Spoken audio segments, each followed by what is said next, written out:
Hello everyone, আমি চলে এসেছি সমুদ্রের ধারে মাছ ধরা দেখার জন্য। ভোরবেলায় উঠে খুব সুন্দর লাগছে। সকালবেলায় মাছ ধরা দেখতে না আসলে তো বুঝতেই পারতাম না যে এত সুন্দর না আসলে বুঝতেই পারতাম ভিউ না এত এখানে। সুন্দর ভোরবেলায় মাছ ধরা দেখতে দারুণ লাগছে, দারুণ। মাছ ধরে ধরে নিয়ে এত আসছে, সুন্দর লাগছে।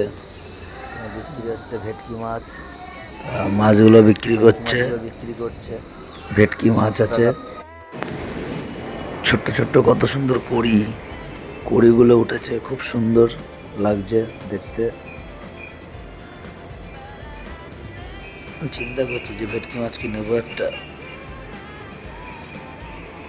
সেটাই ভাবছি। বন্ধুরা কমেন্টে জানিয়েন কেমন লাগলো ভিডিওটা মাছ ধরার। ভালো লাগলে লাইক কমেন্ট শেয়ার করে দিয়েন।